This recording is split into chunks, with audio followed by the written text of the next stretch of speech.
नमस्कार, मैं विशाल। एक बार फिर से आप सभी का स्वागत है। तो इस देश में कल्चरल शॉक का एक दौर चल पड़ा, खास करके तब जब नरेंद्र मोदी का वो वीडियो आया। लोग उनसे माफी की मांग कर रहे थे क्योंकि जो छात्रों के साथ बर्बरता हुई, यहाँ तक कि लड़कियों को भी नहीं बख्शा गया, तो माफी मांगने के बजाय वही देश को माफ कर डाले। और उन्होंने बताया कि उनको तो गाली दी गई, उनकी मृत माँ को भी गाली दी गई। अब ये नया भारत है, अमृतकाल चल रहा है। यहाँ जो गाली गलौज भी है वो भी राष्ट्रवादी और राष्ट्र विरोधी हो गया है। अगर आप भाजपा से जुड़े हुए हैं, लोगों को गाली देते हैं, तो वो देशभक्ति है।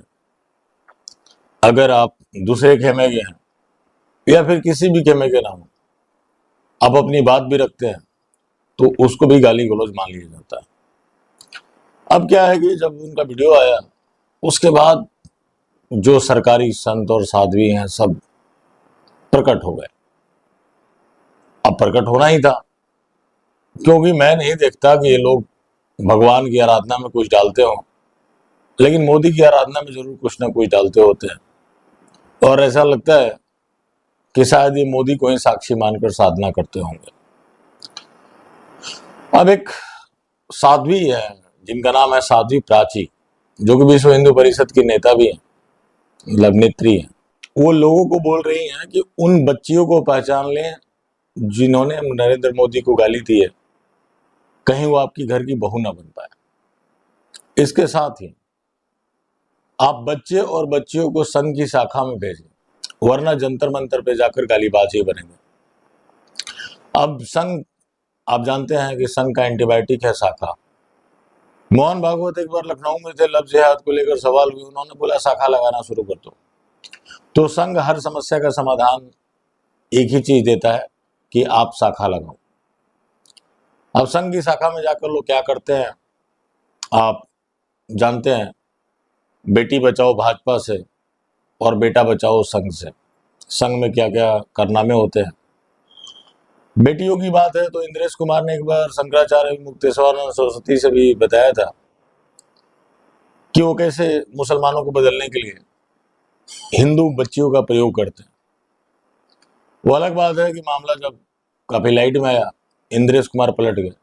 महामंडलेश्वर यति नरसिंहानंद ने भी बताया और कई संघ के लोगों ने भी बोला है कि हिंदू लड़कियों के साथ लफ्ज जिहाद हो रहा है।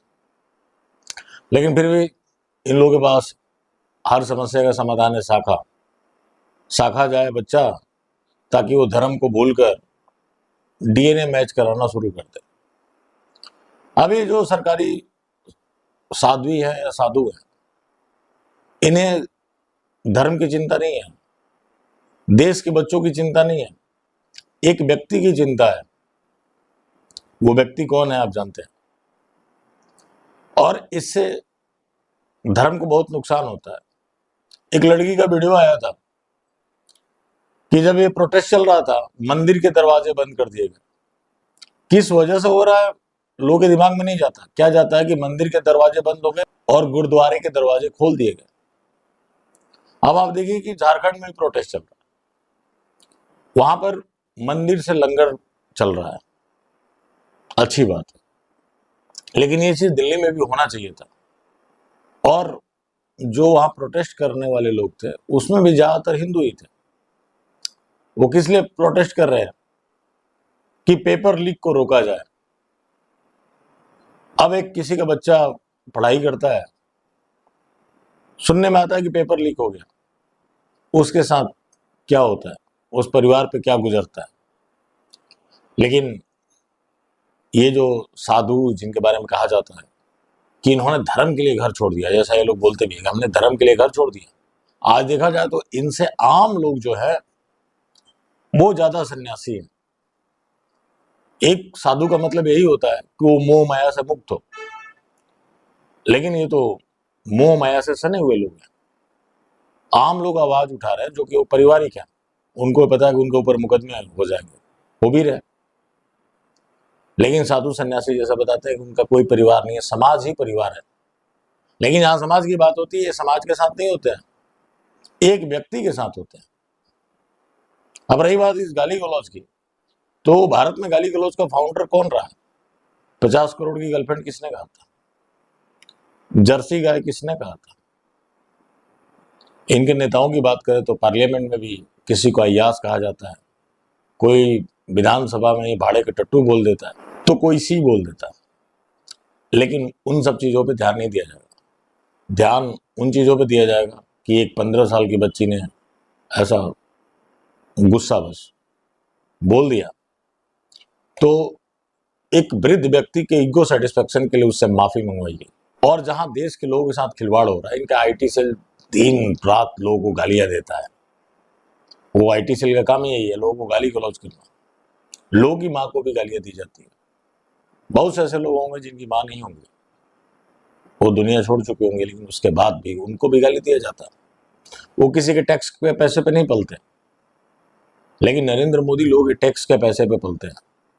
आज जितने उनके ऐसो आराम है, लोगों के टैक्स के पैसे हैं। खुद तो उन्होंने कभी कोई नौकरी की नहीं।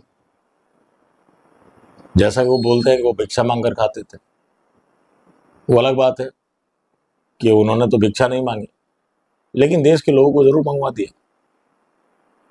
तो ये सरकारी साध्वी है, संत जो भी है, ये लोग धर्म पे ही प्रहार कर रहे हैं, क्योंकि आम जनमानस के बीच में तो यही संदेश जा रहा है कि ये लोग किसी खास पार्टी के चाटुकार हैं और उस चाटुकारिता से अलग ये कुछ सोच नहीं सकते। उसके बाद ये लोग कहते हैं कि इन लोगों को अब सम्मान नहीं मिल रहा। सम्मान लोग कैसे करें? सम्मान के लिए कुछ करना भी पड़ता है, लेकिन ये लोग समाज के साथ खड़े नहीं होंगे, चाहेंगे हर चीज समाज से। तो साध्वी प्राची को आप पोस्ट देखेंगे आप, तो ऐसा लगेगा कि वो भाजपा आईटी सेल के लिए काम करती हैं और पूरी आईटी सेल की तरह ही एक्ट करती है। तो असल में जो अगर खतरा की बात होती है तो हिंदू धर्म को इससे खतरा है। जो लोग आस्था पे प्रहार हो रहा है कि भाई मंदिर के दरवाजे मेरे लिए बंद हो गए, गुरुद्वारे खुल गए, लोगों के ऊपर इस चीज का बहुत गहरा असर पड़ता है। बात वहां सीधे धर्म पे आ जाती है। लोग ये नहीं सोचते कि जो मंदिर वाले हैं वो भाजपा के गुलाम लोग हैं, और गुलाम लोग अपने मालिक के खिलाफ जाने वाले किसी भी गतिविधि का हिस्सा नहीं हो सकते। वो मालिक की जी हजूरी करेंगे। वैसे जी हजूरी के चक्कर में ये लोग धर्म की बहुत हानि कर रहे हैं। बेशक भगवा तो ये लोग पहन लेते हैं, लेकिन भगवा के लिए जो त्याग होता है वो त्याग इनका कहीं नहीं दिखता। बस ये नरेंद्र मोदी के लिए समर्पित है। आखिर किसके लिए? जिनके आने के बाद गाली गलौज का कल्चर डेवलप हुआ।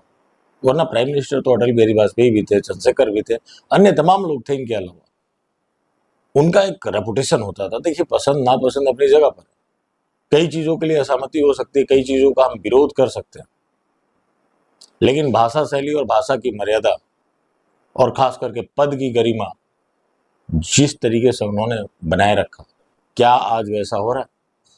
जिसका जवाब है बिल्कुल भी नहीं। चले अभी के लिए बस यहीं तक, आगे फिर मिलते हैं। धन्यवाद।